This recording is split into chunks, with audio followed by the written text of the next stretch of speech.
Hi అండి, welcome to the home made food. ఈరోజు మన రెసిపీ వచ్చేసరికల్లా చికెన్ గుజ్జు కూర అనేది ఎలా చేసుకోవాలనేది చూద్దాము. ఇక్కడ ఒక ప్యాన్ తీసుకొని దానిలో ఆయిల్ వేసి కొంచెం హీట్ అయిన తర్వాత దానిలోని కొంచెం జీలకర్ర వేసి వేపాను. ఇది బ్యాచిలర్ వాళ్ళు కూడా చేసుకోవచ్చండి, ఈజీగా ఉంటుంది, త్వరగా అయిపోతుంది. తర్వాత దీనిలోని 2 పచ్చిమిరపకాయలు స్లైడ్ చేసి వేసుకున్నాను.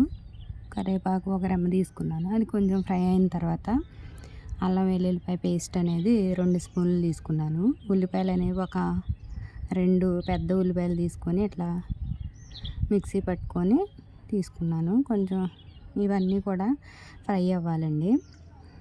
కొంచెం ఫ్రై అవ్వడం కోసం పచ్చివాసన పోయేంత వరకు వేపుకోవాలి. కోసం దానిలో కొంచెం చిటికెడు పసుపు, 1 స్పూన్ సాల్ట్ వేసి కొంచెం ఫ్రై చేసుకున్నాను. కొంచెం వేగిన తర్వాత 1/2 కిలో చికెన్ నేను కడిగి పక్కన పెట్టేసుకున్న 1/2 కిలో చికెన్ తీసుకున్నాను. మొత్తం కూడా కలుపుకోవాలి.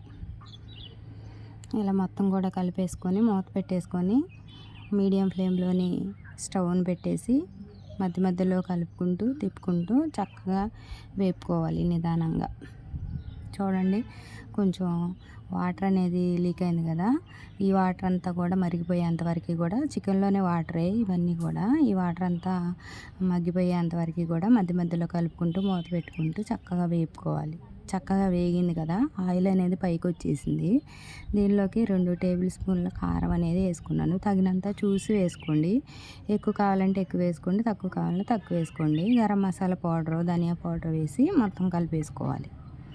కలుపుకున్న తర్వాత 2 టమాటాలు అనేది ఇట్లా ముక్కలుగా కట్ చేసి తీసుకున్నాను.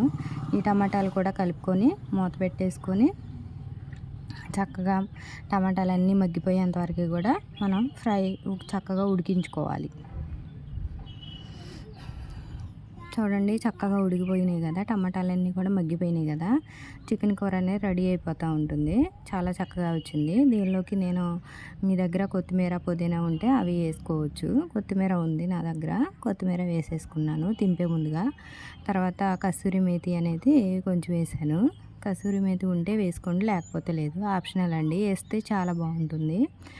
ఇలా వేసేసి కొంచెం ఒకసారి తిప్పేసి స్టవ్ ఆఫ్ చేసేసుకుంటే మనకు కర్రీ అనేది రెడీ అయిపోతుంది. చాలా ఈజీ, సింపుల్గా ఉంటుంది కదండి, చాలా బాగుంది. ఒకసారి మీరు కూడా ట్రై చేసి చూడండి. ఇలా బ్యాచిలర్ వాళ్ళు కూడా తొందరగా చేసుకోవడానికి ఈజీగా ఉంటుంది, చాలా బాగుంటుంది. ఒకసారి మీరు కూడా ట్రై చేసి చూడండి, చాలా బాగుంటుందండి. సాల్ట్ అనేది సరిపోయిందా లేదా చూసుకొని చెక్ చేసుకొని సాల్ట్ సరిపోతే యాడ్ చేసుకోవడమే, ఓకేనా. చాలా బాగుంటుంది. ఒకసారి మీరు కూడా ట్రై చేసి చూడండి. నా ఛానల్ కనుక నచ్చినట్లయితే ప్లీజ్ లైక్ చేయండి, షేర్ చేయండి, సబ్స్క్రైబ్ చేయండి.